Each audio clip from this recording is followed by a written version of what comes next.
Hechos capítulo 3, que lo acabamos de leer. Domingo pasado decíamos que hay un fuerte movimiento en este planeta y que cientos de miles de familias son afectadas y que el pecado y la maldad se están multiplicando, pero que Dios sigue hablando. Mencionábamos el sismo de magnitud 7.8 que golpeó a Nepal. Mencionábamos el volcán Calbuco en Chile, que registró 2 violentas y sorpresivas erupciones en los últimos días, y más de 5.000 personas fueron afectadas. Ya creo que el volcán, el terremoto en Nepal ha dejado alrededor de 5.000 personas muertas. Hablábamos también de las cuestiones del Vaticano y cómo el sistema monetario internacional está siendo afectado por las decisiones que el Vaticano está tomando. Hablábamos de este fuerte movimiento en este planeta, guerras, rumores de guerras, inundaciones, conflictos. Nuestra ciudad acaba de tener un fuerte movimiento en las calles, y todos los que estamos aquí somos testigos de que no solamente nuestro mundo está cambiando, está moviéndose, sino que también nuestra ciudad se está moviendo. Y queridos hermanos, si nosotros no tomamos el papel que tenemos que tomar, la responsabilidad que tenemos que tomar como iglesia, decíamos el domingo pasado de que la responsabilidad espiritual de la generación que nos toca vivir es nuestra. Es nuestra la responsabilidad. Y hoy quisiera en este mensaje de Hechos capítulo 3 mencionarles algunos detalles muy importantes acerca de lo que acabamos de ver, lo que acabamos de leer y lo que vamos a explicar. En Marcos capítulo 6, versículo 7, estamos en el boletín. El Señor allí lo tiene en la frase que quiero enfatizar. Dice que después el Señor llamó a los 12 discípulos y comenzó a, ¿qué dice la palabra? Enviarlos. Subraye la palabra enviarlos. Dice la palabra que Él comenzó a enviarlos. Subraye enviarlos. Es muy importante esto. Y también es muy importante, dice, enviarlos de 2 en 2. Es muy importante la palabra enviarlos, y también es muy importante que el Señor los envió de 2 en 2. Cuando en la palabra de Dios vemos detalles como estos, nos damos cuenta de que el Señor pensaba justamente en el ánimo, en el hecho de confortar a nuestro compañero cuando está caído, en el hecho de levantar el ánimo cuando nuestro compañero está desanimado. Esto se aplica en el matrimonio, esto se aplica en la iglesia, en el liderazgo, esto se aplica en las misiones, esto se aplica en las empresas. Es importante, dice la palabra, andarán dos juntos si no estuvieran de acuerdo. ¿Usted cree que puedan andar 2 juntos si no están de acuerdo? Un matrimonio tiene que estar de acuerdo. Un matrimonio tiene que estar de acuerdo. El Señor dice que es mejor estar de a 2 que solo uno. No es bueno que el hombre esté solo, le daré ayuda, que dice, idónea para él. Así que, hermano, el Señor pensó en el ánimo del discípulo, de sus discípulos. Seguramente aquí vemos a Pedro, o lo vimos recién, a Pedro y a Juan, que subían juntos, andaban de 2 en 2, predicaban la palabra de 2 en 2. ¿Le ha tocado ver a personas que andan en las calles de 2 en 2 predicando la palabra del Señor? Necesitamos el ánimo de nuestro compañero. Usted no solamente necesita el ánimo de sus pastores que le van a animar a predicar la palabra. Usted tiene que hacerse un compañero de oración. Usted tiene que hacerse un compañero de milicia. Siempre le digo al pastor Abraham, mi compañero de milicia.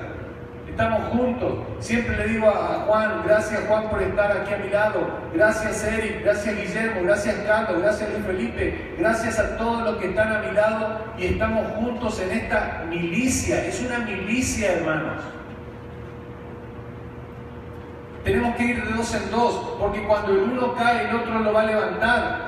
lo va a animar, lo va a confortar. Iban de dos en dos y dice que el Señor los envió a predicar de dos en dos. Tenga en mente esta figura, por favor, de dos en dos. Dice que el Señor le dijo: llévense pocas cosas, cuando vayan en los caminos llévense pocas cosas. Tienen una bolsa, pues no la carguen tanto. Tienen unas sandalias, con eso está bien. Una túnica, con eso está bien. No oculten nada para el camino. El obrero es digno de su salario. El Señor les va a dar de comer. El Señor les va a dar un lugar donde vivir. El Señor les va a dar alimento a través de personas. El Señor les va a dar sustento. El Señor es fiel con nosotros, hermanos, cuando nosotros nos disponemos a servirle a Él. ¿Cuántos dicen amén a esta palabra? Usted quiere servir al Señor, el Señor va a ser fiel con usted y no le va a dejar faltar nada. Hágase de un compañero de oración. Hágase de su compañero, su esposa. Ella ora por usted, ella ora con usted, ella va con usted, ella predica la palabra con usted, ella influencia a personas como usted. ¡Qué bendición! Usted tiene una gran bendición a su lado. Qué tremendo que es ver un matrimonio donde él ama al Señor, pero ella no ama al Señor. O viceversa. Ver una mujer que ama profundamente al Señor, pero él no quiere saber nada del Señor. Qué triste que es eso. Necesitamos un compañero. Necesitamos un compañero. Alguien que esté al lado para animarnos. Así que en la frase siguiente del boletín dice: hasta ahora he convivido con Cristo, me he sentado a sus pies, he escuchado sus enseñanzas y visto sus milagros, he recibido para dar, he aprendido para enseñar. Quizás esta sea la situación de muchos de ustedes. Quizás dicen: bueno, pastor, yo ya he convivido mucho con Cristo, ya me he sentado a sus pies, ya he escuchado sus enseñanzas, ya he visto sus milagros, he visto su provisión. Ahora tengo que entender que lo que yo recibí lo tengo que dar. Lo que he aprendido lo tengo que enseñar. Esto es clave. Porque si no, como siempre digo, hermano, vamos a tener una cabeza grandota. Y no quiero mencionar ninguna provincia, ningún estado de México. Pero vamos a tener una cabeza grandota, con conocimiento, pero no vamos a dar. No estamos dando. Entonces el discípulo que dice: yo ya he escuchado tus enseñanzas, ya me senté a tus pies, ya vi tus milagros, vi la multiplicación, vi cómo tú transformaste el agua en vino, vi cómo tú sanaste las heridas, vi cómo tú levantaste a los paralíticos. Ahora, ¿qué tengo que hacer? Tengo que salir y tengo que dar a mis vecinos y a mis amigos. Fíjense el ejemplo de Juan y Pedro. Ahí están ellos. Ya me estoy adelantando, mejor no, freno. He estado en la academia del maestro, alcanzado sus conocimientos. Todavía me falta mucho para aprender. No obstante, acepto el reto del Señor. Él me envía y yo estoy dispuesto a ir. ¿Cuántos vamos a decir esta oración en este día? He estado en la academia del maestro. He alcanzado conocimientos. Todavía me falta mucho por aprender. No obstante, acepto el reto del Señor. Él me envía y estoy dispuesto a ir. ¡Qué hermoso! ¡Qué hermoso! Cuando el Señor hace discípulos, los envía. Y los envía de dos en dos. Dice: vayan por todo el mundo, prediquen el Evangelio a toda criatura, al judío primeramente, al griego, a toda nacionalidad, dice la palabra del Señor. En el capítulo 3 de Hechos tenemos un milagro y un sermón. El milagro fue la curación instantánea de un cojo de nacimiento y el impacto que esto causó en el pueblo. Quiero hacer énfasis del impacto que causa, querido hermano, la salvación de un alma. El impacto que causa la salvación de un alma. Se cuenta la historia de que en una iglesia en Estados Unidos, una iglesia de corte bautista, muy seria, muy formal, casi todos mismo vestimenta en esa iglesia, todos así, una iglesia sumamente estricta. Dice que las bancas estaban un poco vacías, enfrente tenían una universidad y había muchos jóvenes allí en esa universidad.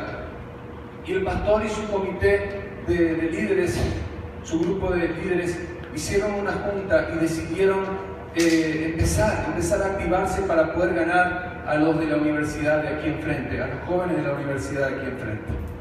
Dice que hicieron muchos planes, les llevó como por lo menos un mes de hacer planes y planes y planes.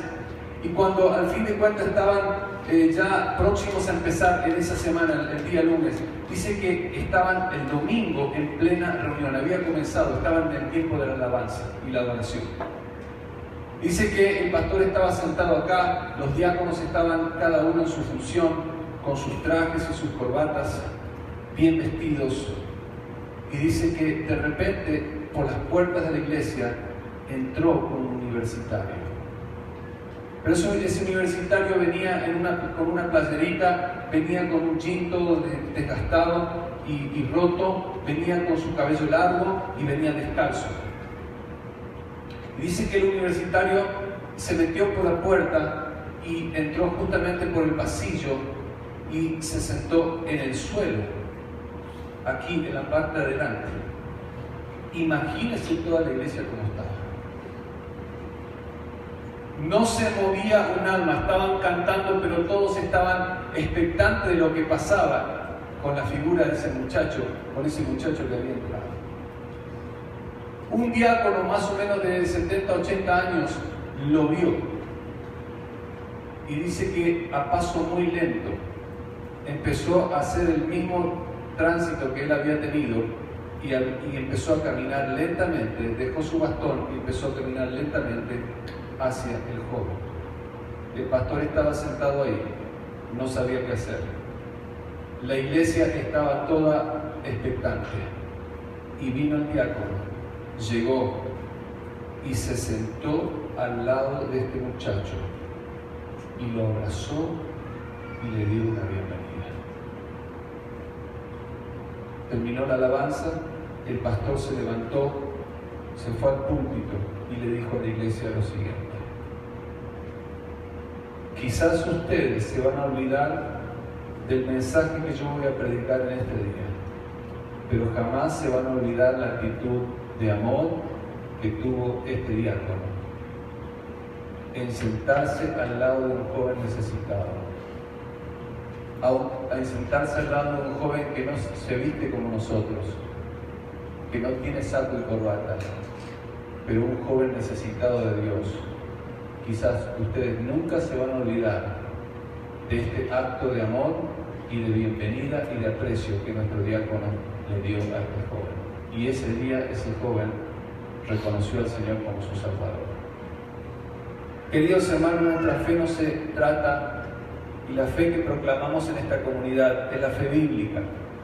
No se trata de religiosidad, no se trata de ritos, no se trata de legalismo, no se trata de vestimenta, se trata de que nuestra fe impacte. Nuestra fe tiene que impactar a las personas, nuestra fe tiene detalles, nuestra fe tiene amor, nuestra fe tiene actos que jamás las personas se van a olvidar. Esa es la fe que nosotros predicamos en este lugar. ¿Cuántos están de acuerdo conmigo en esta iglesia? Amén. El milagro de la curación del cojo, queridos hermanos, fue instantáneo. Pero hubieron hombres que se acercaron a la necesidad. Dos hombres que vieron la necesidad.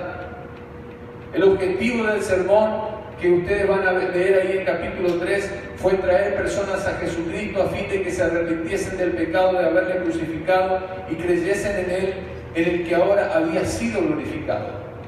Nosotros tenemos que ser personas que se acercan a los necesitados, hermanos. Nosotros tenemos que ser personas que tienen detalles.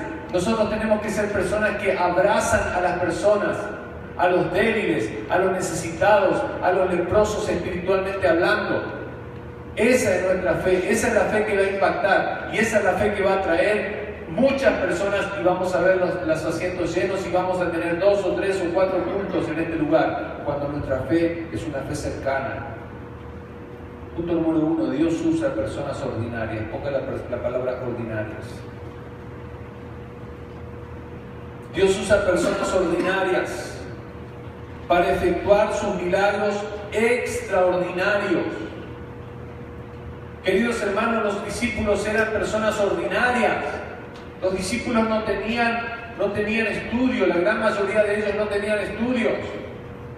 Eran pescadores, eran sin letras y del vulgo. Esas son las personas que Dios usó, hermanos. Y el Señor los preparó en su academia, les hizo conocer las verdades profundas de Dios, los abrazó, estuvo con ellos, les enseñó a amar.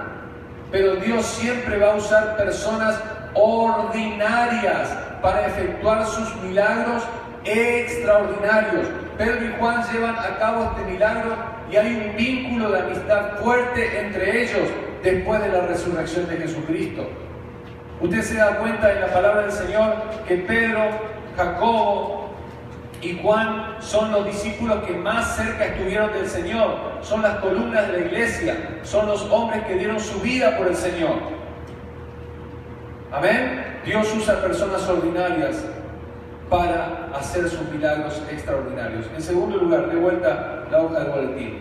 En los templos también hay bancos de peces, así que allí es donde primeramente debemos echar la red del Evangelio. Fíjense esto que estoy poniendo aquí. En los templos también hay bancos de peces. Allí es donde primeramente debemos echar la red del Evangelio. ¿Sabe, iglesia? Muchas veces los pastores nos olvidamos que dentro de las iglesias pueden haber muchos inconversos. ¿Cuántos están de acuerdo conmigo en esto? En las iglesias muchas veces hay inconversos. Ahí están los bancos de peces. Ahí están los peces que hay que pescarlos. El Señor le dijo a los discípulos: ustedes van a ser ¿qué? Pescadores de hombres. Y yo pregunto en este día, ¿cuántos que están aquí todavía no se han convertido al Señor? ¿Cuántos de los que están aquí todavía están lejos del Señor? Puedes estar sentado en este banco, puedes estar sentado en esta silla, pero todavía no has tenido un encuentro personal con Jesucristo. Todavía estás como Nicodemo, que cuando se te dice que debes nacer de nuevo, piensas que nacer te tienes que meter otra vez en el vientre de tu madre y volver a nacer. Necesitas nacer espiritualmente. ¿Por qué no puedes dejar tus vicios? ¿Por qué no puedes dejar tu doble vida? ¿Por qué no puedes dejar aquello que te afecta en tu crecimiento espiritual? ¿Por qué no puedes ser fiel a tu esposa? ¿Por qué no puedes amar a tus hermanos? ¿Por qué no puedes perdonar a tu prójimo? ¿Por qué? ¿No será que todavía no eres?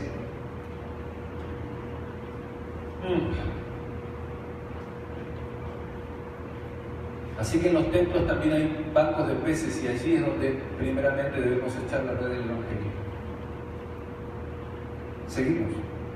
Hay muchos cristianos de nacimiento que necesitan convertirse a Cristo y entrar a la familia de la fe. Ponga la palabra cristianos.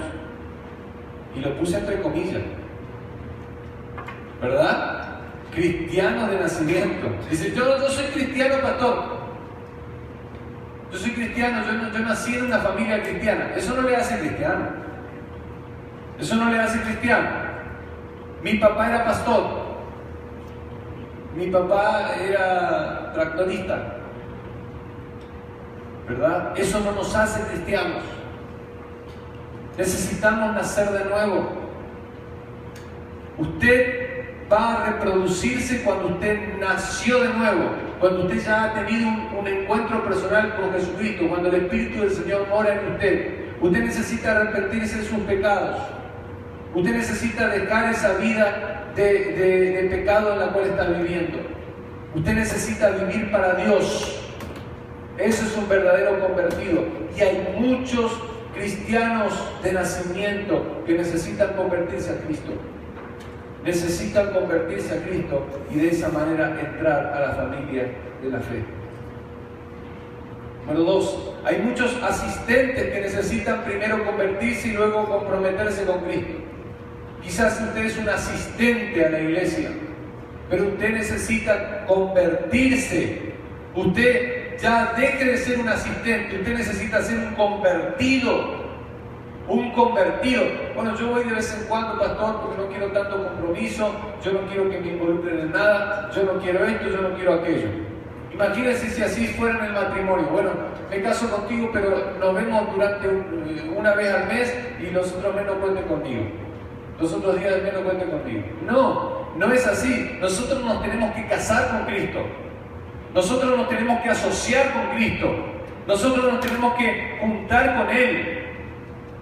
Los discípulos andaban con Cristo, hermanos. Día y noche andaban con Cristo. Veían sus milagros, eran partícipes, servían, apoyaban. Esos son los discípulos.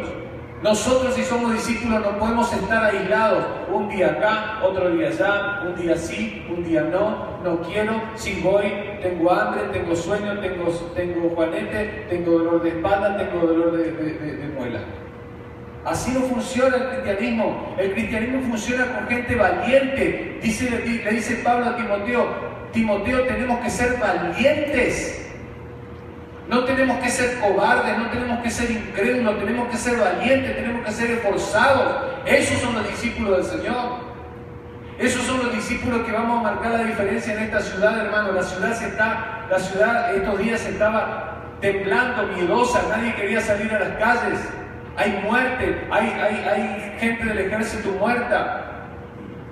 Hay narcotráfico, hay gente mala en las calles. ¿Y qué vamos a hacer? ¿Nos vamos a esconder o vamos a hablarle de Jesucristo? Vamos a aprovechar la oportunidad a estas personas que están con miedo y hablarle de la esperanza gloriosa que hay en Jesucristo. ¿Qué pasa si hoy te mueres? ¿Qué pasa si hoy es el último día de tu vida sobre esta tierra? Todas las oportunidades que estamos teniendo en la calle, en la casa, nos llevamos folletos los otros días, ahí estaban los folletos. ¿Cuántos, no levante la mano, cuántos entregamos esos folletos a una persona que no conoce al Señor? ¿Cuántos estamos invitando a la iglesia para que vengan a escuchar la palabra del Señor? Así que si usted es asistente, usted necesita convertirse y comprometerse con Cristo. Número 3.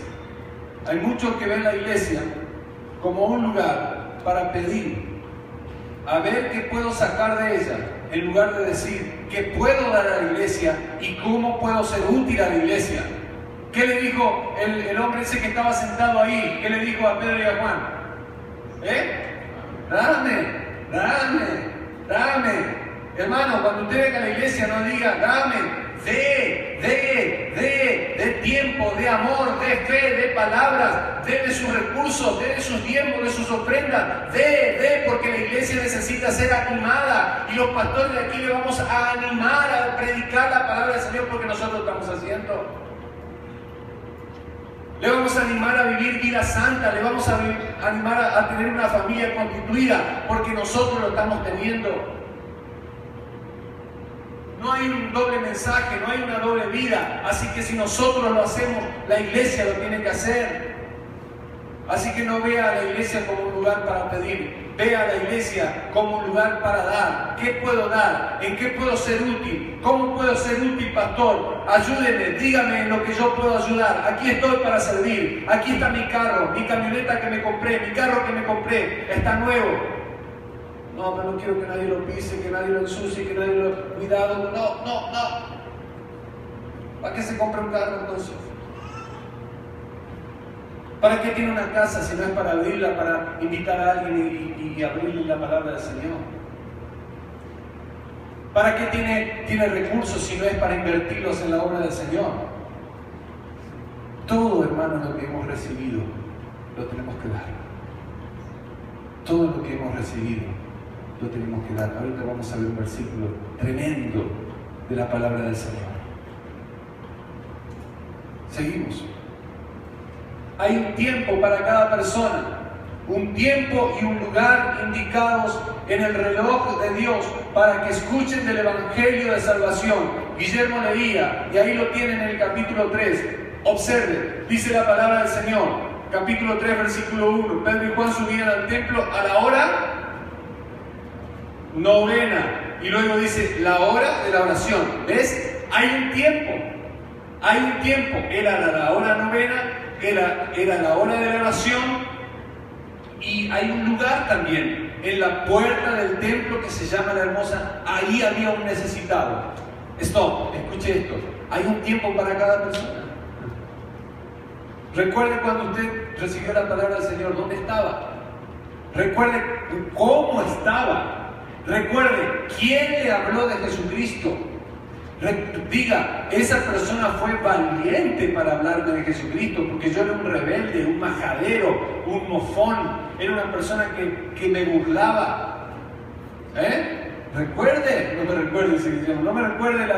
Sí, hermano, todos tenemos un testimonio de cómo andábamos. ¿Quién fue el medio que Dios usó para que usted esté hoy aquí presente? ¿Se acuerda? ¿Se acuerda cómo usted estaba vibrando en aquellos tiempos? ¿Se acuerda cuando usted estaba gozoso de recibir la palabra? ¿Se acuerda de todos esos tiempos? ¿Qué pasa ahora? ¿Qué pasa ahora con su fe?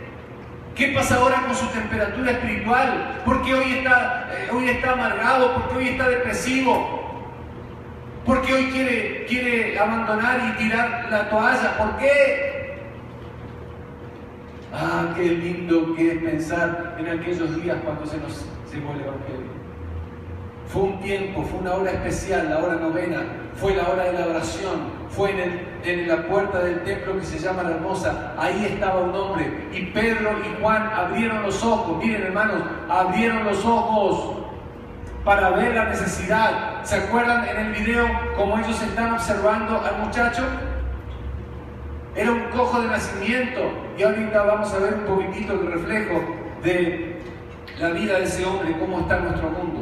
Pero hablando un poquitito de que hay un tiempo y un lugar indicados en el reloj de Dios para que la gente escuche del Evangelio de Salvación. Este es el tiempo.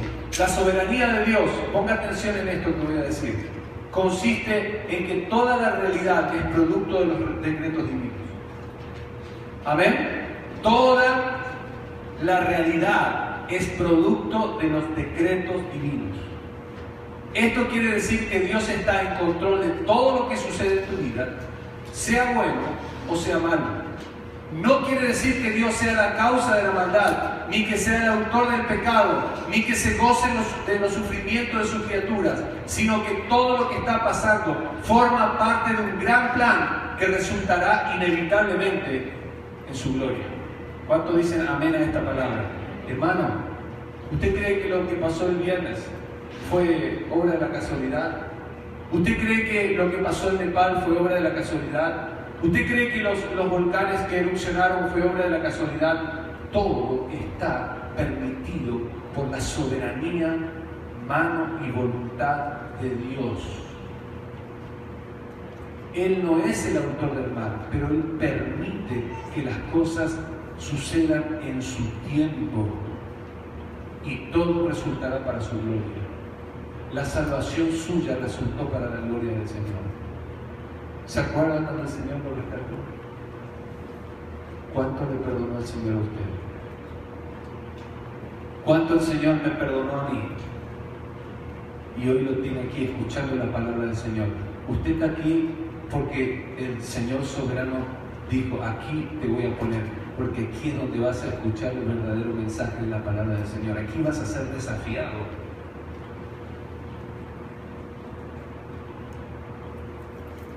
Ese hombre está ahí en el templo, afuera del templo, sentado en esa camilla, con sus harapos, está sucio, está pidiendo limosna, está diciéndole, dame a la gente, está ahí, dame. Y Pedro y Juan se acercan a él. Pedro y Juan se acercan a él. Hechos capítulo 3, versículo 3, léalo conmigo. Cuando vio a Pedro y a Juan que iban a entrar al templo, les rogaba que le diesen limosna. Observen lo que puse ahí en el boletín. A través de los siglos vemos que el pecado ha causado enfermedades, destrucción, separación, división y muerte. Cuando Jesús llega a la vida, Él limpia, cambia, sana, restaura la relación rota del hombre con su Creador. ¿Decimos amén a esto? Hermanos, así estaba ese hombre. Estaba enfermo. El pecado, ¿sabe lo que trajo? Enfermedad. El pecado trajo división. El pecado trae división, trae separación, trae suciedad, trae desorden en una vida. Pero Cristo trae limpieza, trae sanidad, trae perdón y restauración. Imagínense qué hermoso, hermano. Y este hombre está ahí pidiéndole una limosna que puede satisfacer la necesidad momentánea de ese hombre. Pero Pedro y Juan se van a acercar y le van a decir: no tengo oro ni plata, pero lo que tengo te doy. No tengo oro ni plata, pero lo que tengo te doy. Quiero hacer énfasis de algo muy especial en este momento. Presta atención, por favor. Fíjese, por favor, en el versículo 3, en su Biblia. Quiero que lea su Biblia. Cuando vio a Pedro y a Juan que iban a entrar al templo, les rogaba que le diese limosna. Pedro y Juan, fijando en él los ojos, le dijo, ¿qué le dijo? Míranos. Escucha esto, muy importante. Pedro y Juan, fijando en él los ojos,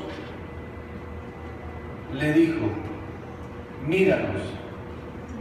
Dos cosas que me llaman poderosamente la atención, se las voy a mencionar. Número uno, ¿sabe lo que hace el pecado en una vida? Te hace bajar la mirada. Pedro y Juan están tratando de llamar la atención a este muchacho y le dice, míranos. Míranos.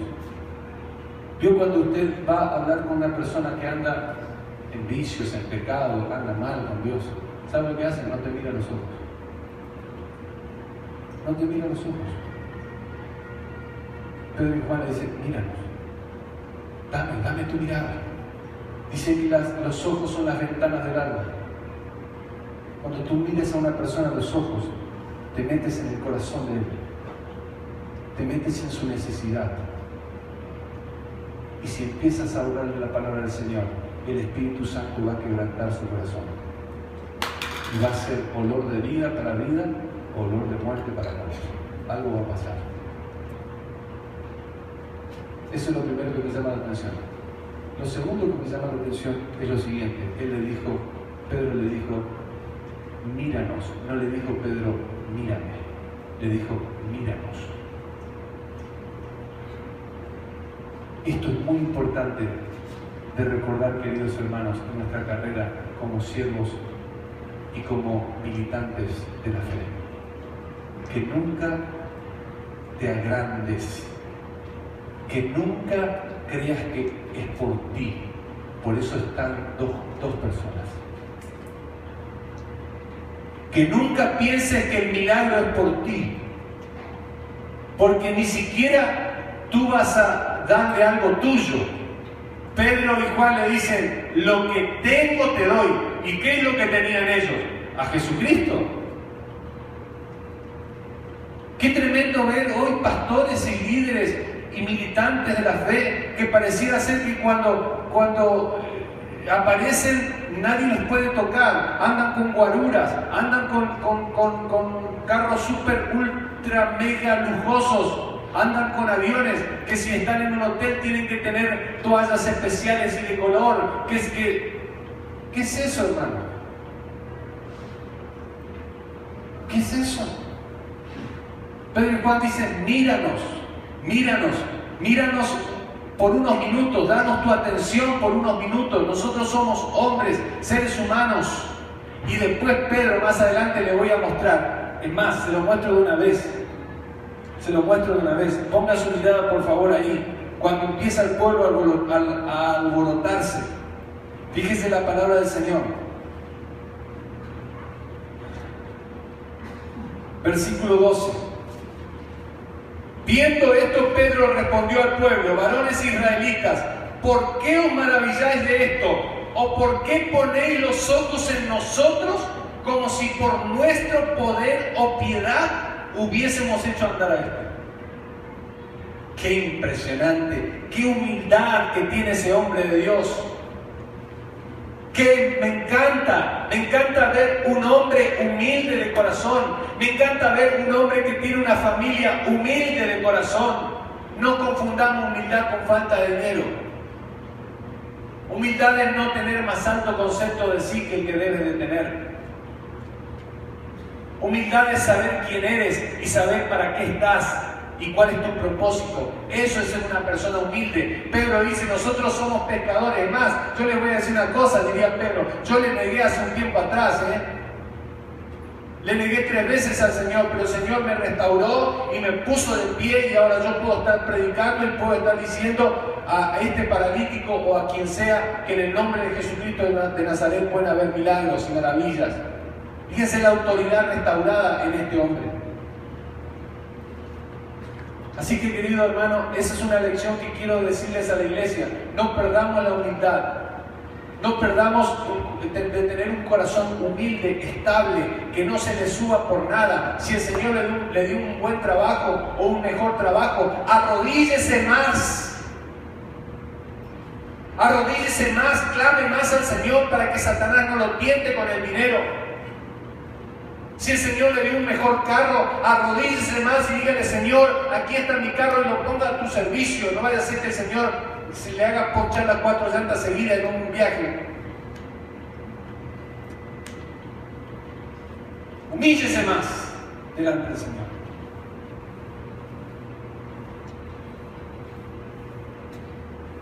Y cuando usted se humille y yo me humille, dice que el Señor nos va a exaltar.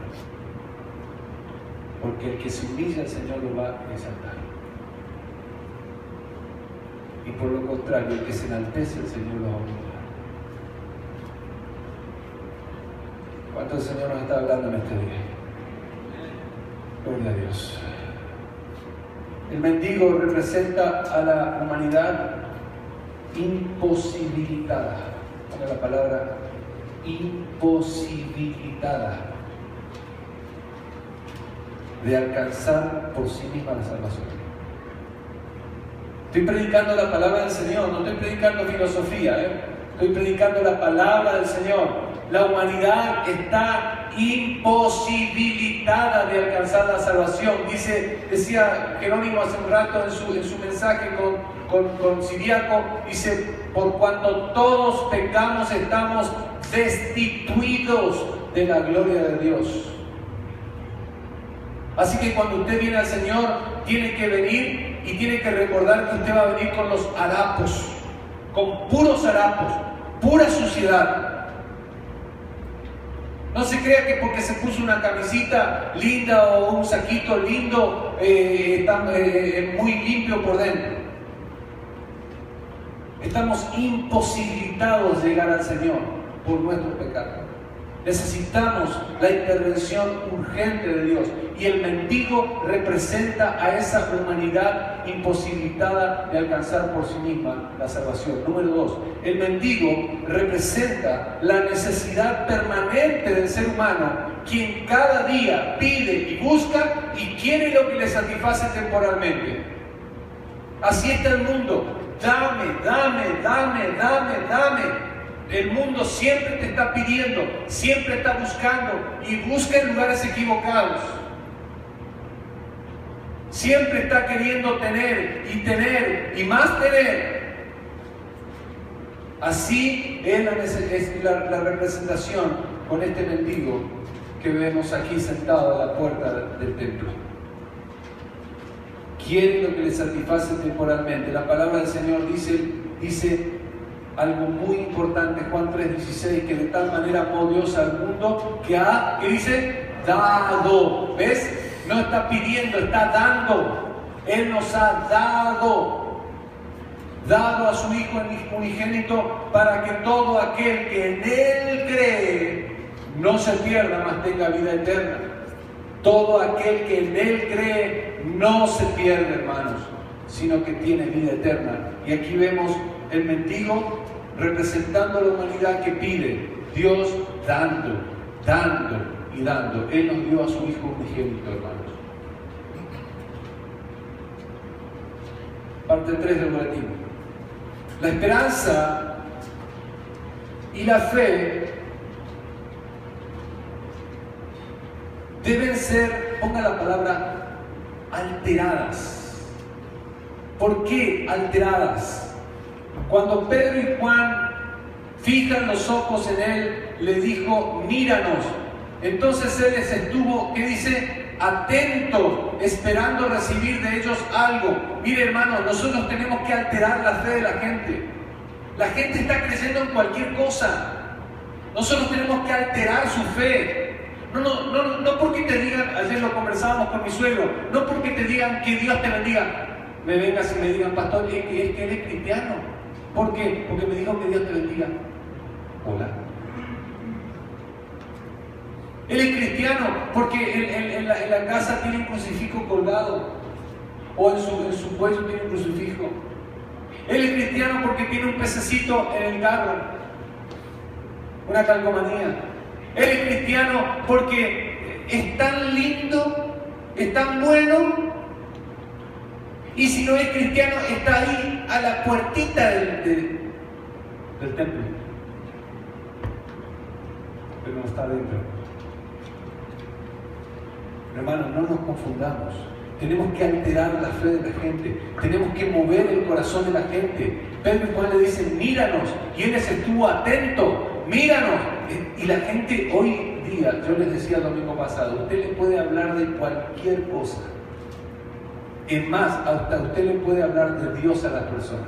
Pero cuando usted le habla de Cristo a las personas, las conversaciones cambian. Háblele de Cristo a las personas. Hable de lo que Cristo vino a hacer en la cruz del Calvario. Hable de directo. Dígale, ¿sabe qué? Su pecado o tu pecado te separa de Dios. Ese es el mensaje, ese es el Evangelio, hermano. El Evangelio no es contarle la historia de Noé. Escuchen, el Evangelio no es contarle de que los animalitos entraron en el arca, o de que Moisés pasó el mar con el pueblo, atravesó el mar con el pueblo. Ese no es el Evangelio. El Evangelio, según lo que dice el apóstol Pablo, es que Cristo Jesús vino al mundo para salvar a los pecadores. El Evangelio es el que dice, yo mismo recibí, que la noche que fue entregado Jesús tomó pan, habiendo dado gracias, dijo, esto es lo que hicimos hoy en la Santa Cena. Que Cristo Jesús entregó su cuerpo por nuestros pecados. Ese es el Evangelio. Cuando usted predique el Evangelio, háblele de lo que Cristo hizo en la cruz por sus pecados. Si no, no es el Evangelio. Si no, usted estará contando una historia bíblica nada más. ¿Cuántos están de acuerdo conmigo? Iglesia, estamos en la campaña de la iglesia. En estos próximos 3 meses vamos a estar predicando acerca de cómo ganar nuestros amigos, nuestros familiares y cómo activar nuestra fe en un mundo cambiante. Y le vamos a dar recursos, y le vamos a dar material, y vamos a traer Biblias, y tenemos folletos, y tenemos sobres evangelísticos, tenemos todo. Tenemos que activarnos. Tenemos que activarnos. Es hora. Ya estuvimos mucho tiempo en la Academia del Señor. Así que, iglesia, punto número 1. Ver, mirar y observar para aproximarnos a la realidad de las necesidades de las personas. Ver, mirar y observar. Son 3 verbos. Ver. Mucha gente dice, sí, te vi en la calle. Te vi en la calle. Andabas con un cuello para la columna. Para el cuello, un collarín. Te vi en la calle, pastor. Algunos dicen, como aquí decimos en Guadalajara, te miré. Otra expresión muy de acá, te miré, te vi. Pero iglesia, ¿sabe lo que nosotros tenemos que hacer con la gente? Observar. Observar, detenernos a observar las necesidades de las personas. ¿Se ha detenido usted a observar a las personas como andan? A mí me ha tocado muchas veces ver en los cruceros y mirar y observar personas que están llorando. En ese lapso de 10 segundos, 15 segundos, observar personas que están llorando, hombres y mujeres que están fumando a las 6 de la mañana. ¿Por qué estás fumando a las 6 de la mañana? ¿Qué te hace falta?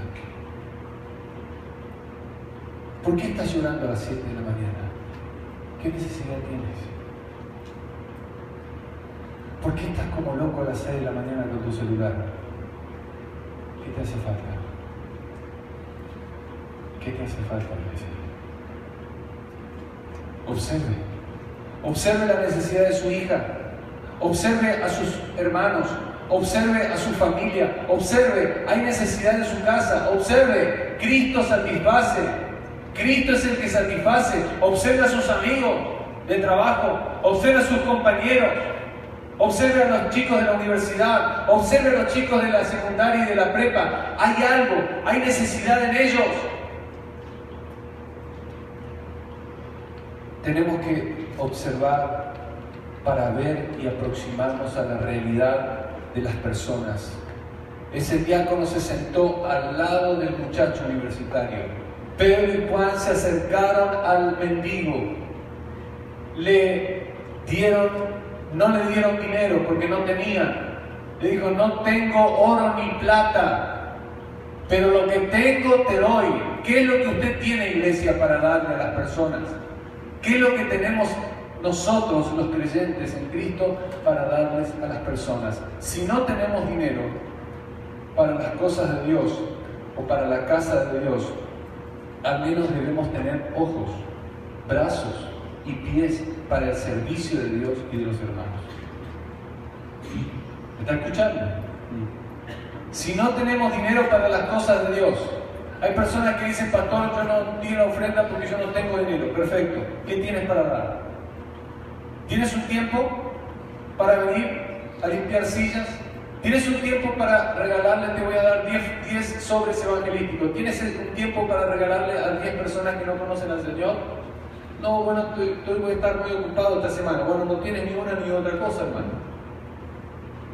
Entonces tú no vienes a dar aquí, vienes a pedir. Número 3. Jesucristo jamás decepciona, ponga la palabra decepciona.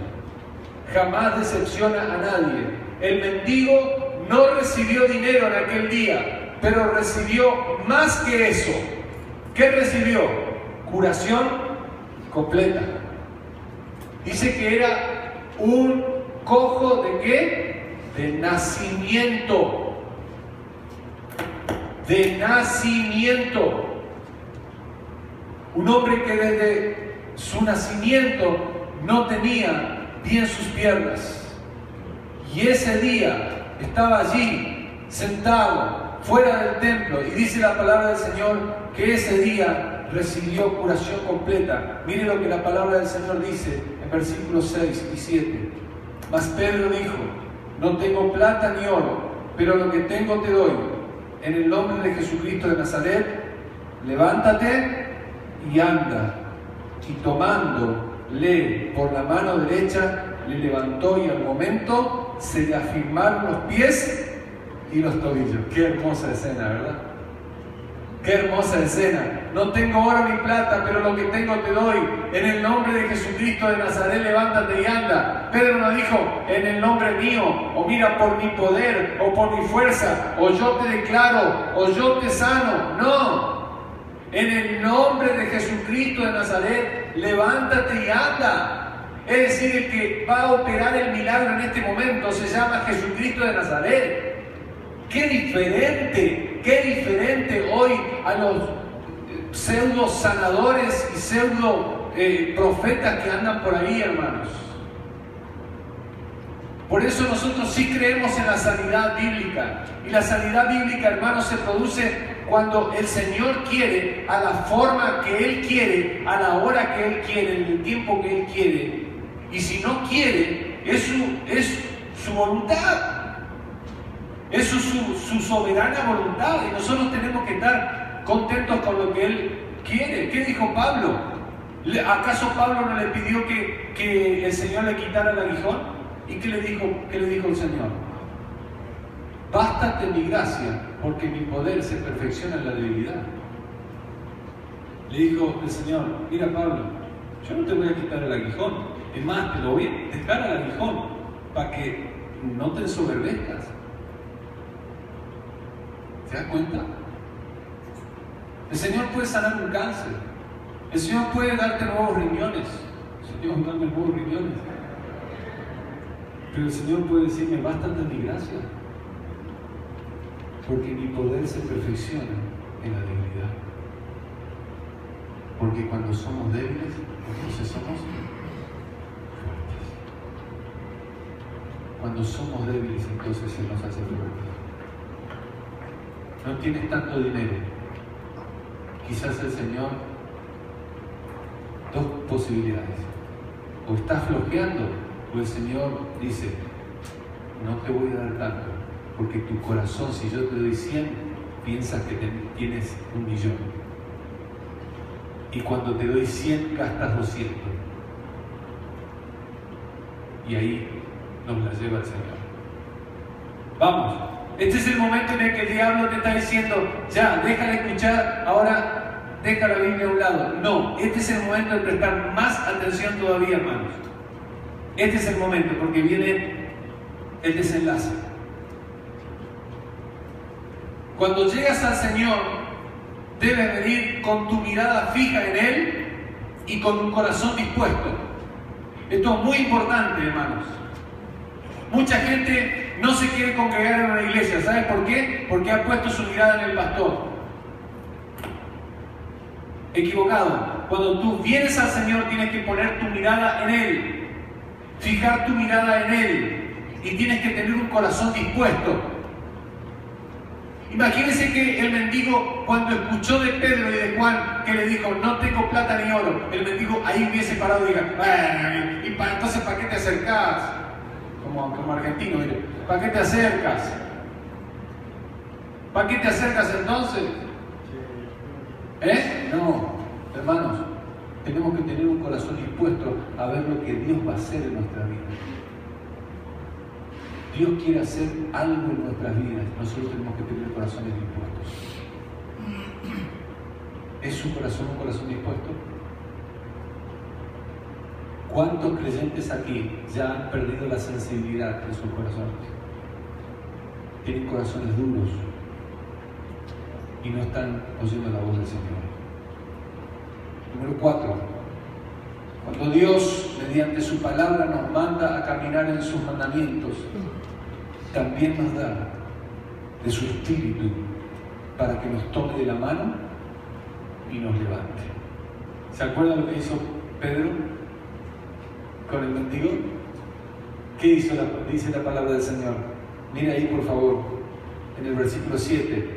Y tomándole por la mano derecha, le levantó. ¡Qué hermoso! Y tomándole por la mano derecha, le levantó. Eso es lo que hace el Espíritu con nosotros, hermanos.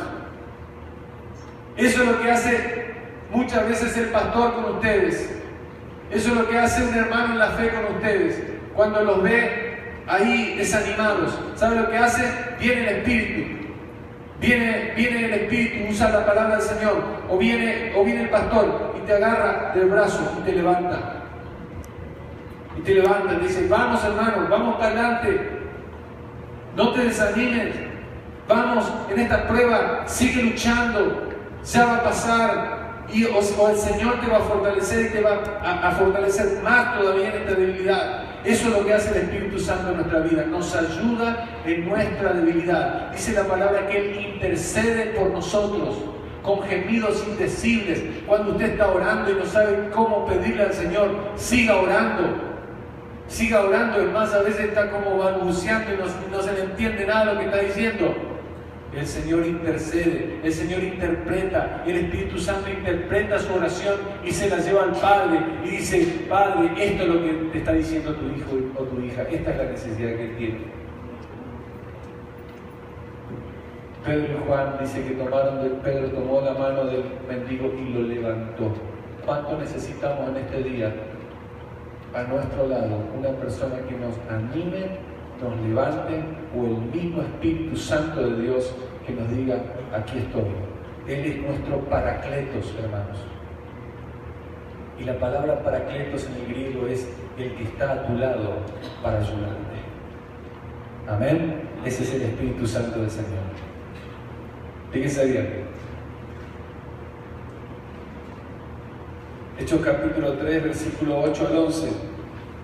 Solamente voy a leer el 8. Y saltando se puso en pie y anduvo y entró con ellos en el templo,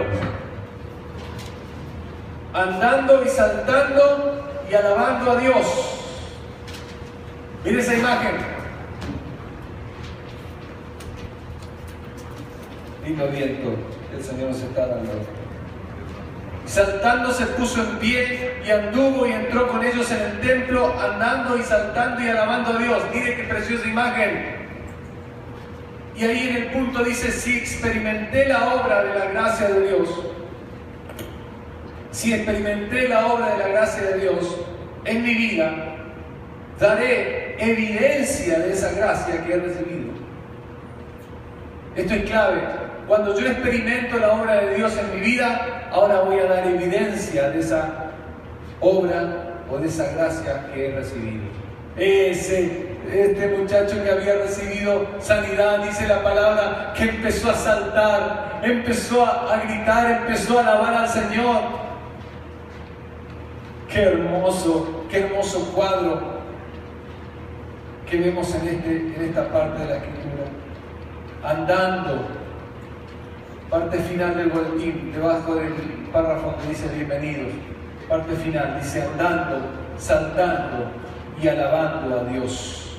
Si recibí la salvación, sanidad, fuerzas físicas, mentales y espirituales, me dejaré usar como un instrumento para su servicio y alabanza, como lo hizo con el cojo.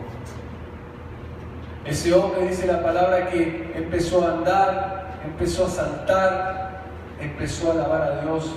Y no solamente eso, ¿qué más hace este hombre?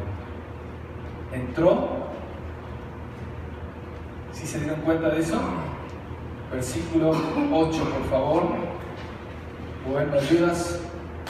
Y saltando se puso en pie y anduvo. ¿Y qué dice? Y entró. Subraye la palabra entró. Entró con ellos al templo. En el templo, andando y saltando y alabando a Dios. ¡Wow! Entró con ellos en el templo. Ya no está fuera. Ya no está fuera de la familia de la fe. Ahora está dentro de la familia de la fe. ¿Hace cuánto tiempo que tu vida no da esos saltos de alabanza? ¿Hace cuánto tiempo que en tu casa no adoras al Señor? ¿Hace cuánto tiempo que no levantas tus manos? ¿Hace cuánto tiempo que no te humillas hasta en el piso, tirado en el piso y estar alabando al Señor? ¿Hace cuánto tiempo que no salen lágrimas de tus ojos de alegría de saber que eres un hijo o una hija de Dios? ¿Hace cuánto tiempo que no alabas al Señor? ¿Es tu vida una vida de alabanza? ¿Qué dice Pablo en Filipenses?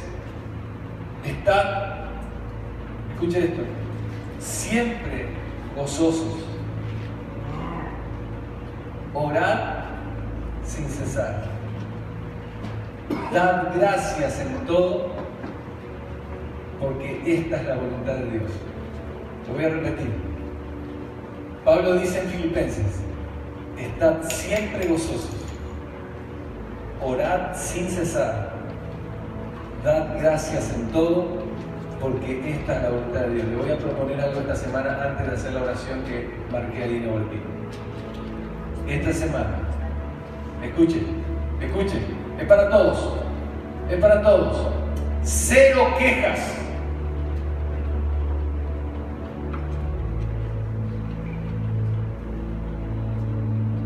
Cero discusiones con su esposa.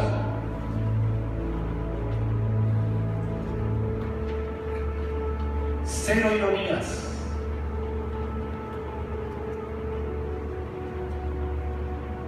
Cero rencores. Cero. No 0,01. Cero.